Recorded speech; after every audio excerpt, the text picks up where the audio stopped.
Maka-video pa. Pare-pares na makanila Madam Gemma. Ang kukulit ninyo. Dali nga, tinatapos ko lang yung skip ni Mama Marie. Huwag ka muna sumingit. Pwede mo naman bigyan yan mamaya ng ano. Labas! Viral ngayon sa social media ang sagutan ng mag-ina na si Tony Fowler at Madam Gemma. Matapos ipagtanggol ni Madam Gemma ang kanyang apo na si Tyronia sa ina na si Tony Fowler. Matapos sigawan ni Tony si Tyronia at pagmumurahin ito at palabasin ng kanyang kwarto. Saad pa ni Madam Gemma, kausapin mo ng maayos, huwag yung ganyan, ituturing mo kaming tauhan mo ng ganyan.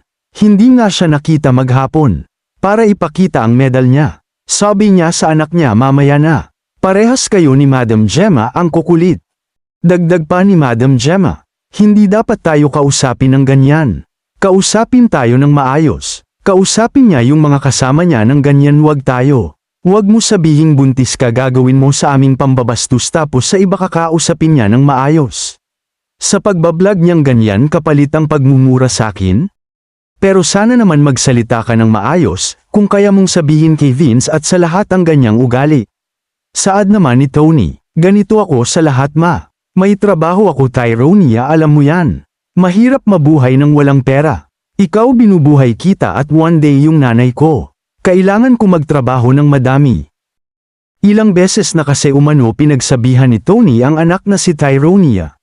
Na dapat umano wag siyang bastos dahil nagtatrabaho siya. At huwag sumingit basta-basta. 3 beses niya na kasi umano pinagsabihan si Tyronia. Pero nagawa pa rin umano pumasok ito ng kwarto niya kahit nagbi-video siya.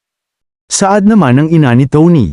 Gusto niya lang umano ng respetong salita para sa kanyang apo. At magpaalis ng maayos. Dito sumama ang loob ng kanyang ina matapos sa 2 linggo na nakasama nila sa Toro family. At sinabihan umano siya ni Tony na makulit kaya sumama ang kanyang loob. Saad naman ng ilan sa mga netizen, I'm getting really disappointed towards Tony. No pregnancy is perfect, stop looking for a happy pregnancy and instead sulitin mo yan. And also stop saying na ganyan ka talaga dahil sa pregnancy mo dahil kahit di ka pa buntis ganyan ka na talaga. Dati madalas namin makita ang bonding ninyo ni Tyronia. But now sometimes the only time we see you and Tyronia together is pag dinidisiplina mo siya. Pag towards kay ina. Pinipilit mo sarili mo para samahan siya sa mall or sa Goan Bulilit, pero pag kay Tyronia, di mo man lang siya nasamahan sa intramurals niya.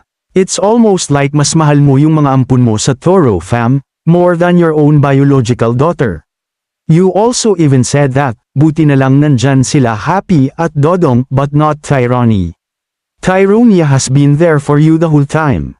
And yet mas binibigyan mong oras yung mga ampun mo. One day maybe, just maybe, yung mga ampun mo iiwanan ka, pero not Tyronia, she would never leave you kasi she's your daughter. It's sad to see na ganto magiging childhood ni Tyronia. Sulitin mo si Tyronia habang bata pa siya, kasi you will never experience her being a kid ever again.